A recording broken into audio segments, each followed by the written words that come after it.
Joining me now from the Capitol is Statuary Hall in Washington, D.C., representing Texas's 1st congressional district, Congressman Louis Gohmert. Congressman, I think the president, I have to give him kudos. I think he gave an accurate assessment of the State of the Union right now. He did not promise the moon.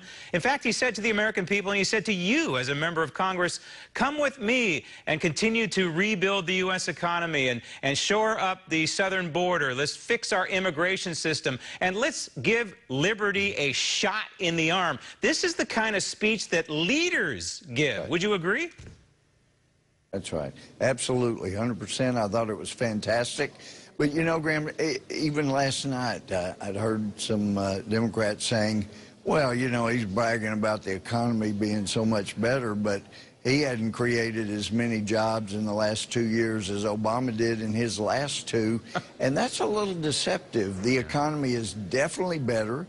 It's growing at a much faster rate than Obama said was even possible. He said, you know, he didn't think we'd ever hit 3% growth again. Well, look, wrong. That has happened.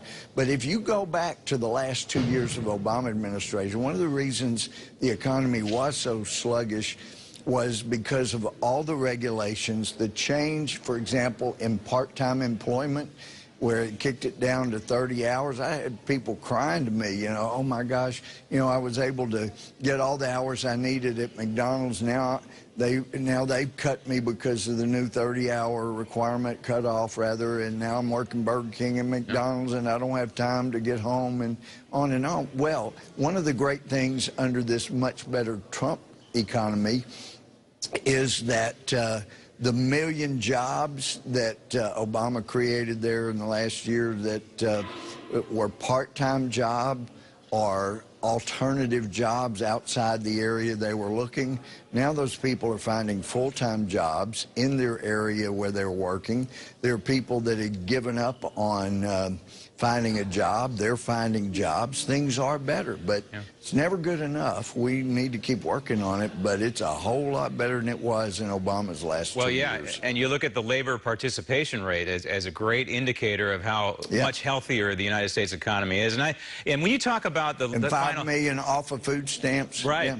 And when you talk about the final couple years of Obama, to me, it's a testament to the United States economy being able to, and businesses being able to adapt to a president who had his well-shined shoe on the throat of the American businesses in this country, largely because of Obamacare, but also because of all the other regulations that you speak of. The people who watch this speech, the address, the State of the Union, Congressman, tended to like it. Now, I know that the audience was probably skewing, the mixture was probably skewing a little bit on the Republican side, but when you look at the CNN and CBS polls, 76% approve of what the president was saying. The CBS polls, 72% approve of the immigration plan. So now is the time to bombard, for viewers to bombard you. You already get it. So the 434 other members of Congress, bombard them. If you agree with the president, pick up the phone, send an email, let Congress know.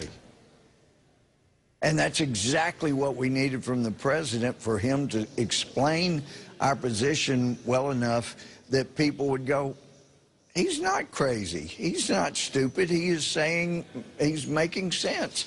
And then the way that we can move forward, prevent another shutdown, is for people to call their representative, call their senator, especially if they're Democrats, and say, hey, he's not crazy. He had some good ideas. You ought to support him on this. You've supported a border wall before. You've supported securing the border before. Why can't you do it now? He's not mean. He's just trying to save America. So get in there. If we will get those calls coming into Washington, get the emails, then I have a feeling we'll be able to get this thing agreed to.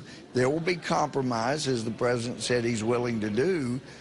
But they've got to get off this position of we're not doing an inch of border wall or fence or anything.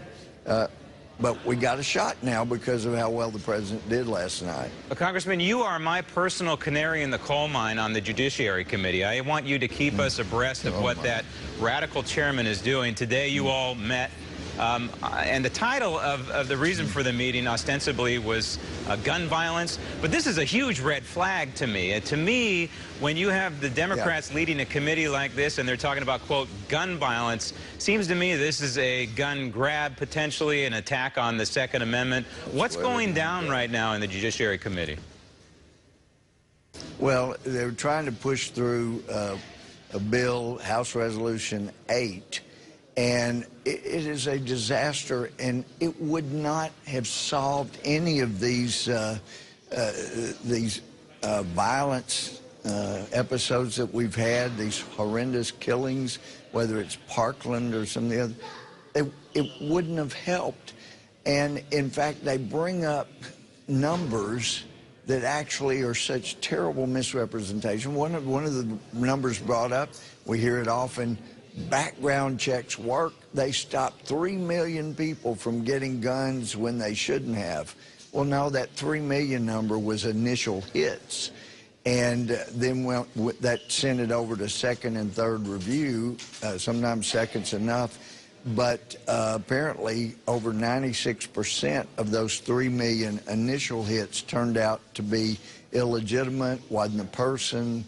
And so it really didn't do the kind of stoppage. And in fact, a good example, in 2010, a year we have good solid numbers on, there were over 7,000 or so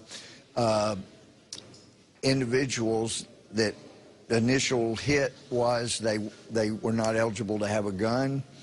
But out of those 76 or 7,000 people that got initial hits, the Obama administration only prosecuted 4, got 4 convictions.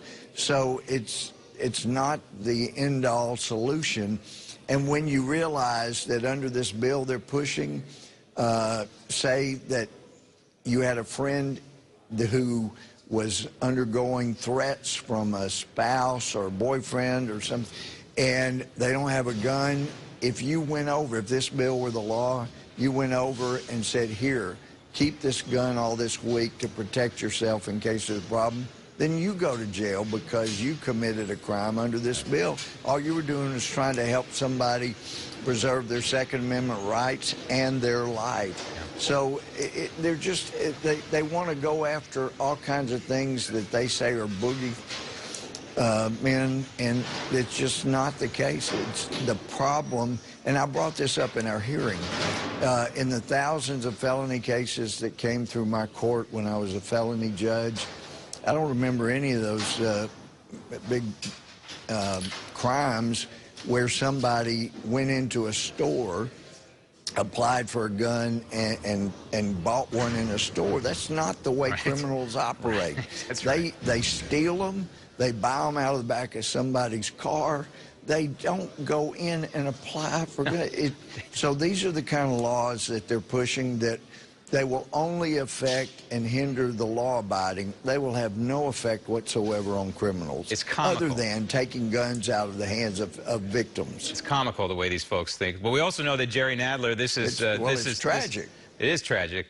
But this is the calm before the storm. We know that Jerry Nadler also has his beady little eyeballs on the Robert Mueller report, which we're now hearing could be out soon. And we know that he'll try and use that and weaponize that against this president. And we know, Congressman Gohmert, that you will speak up in defense of the president, but I think most importantly in defense of the United States Constitution. Congressman Gohmert, thank you.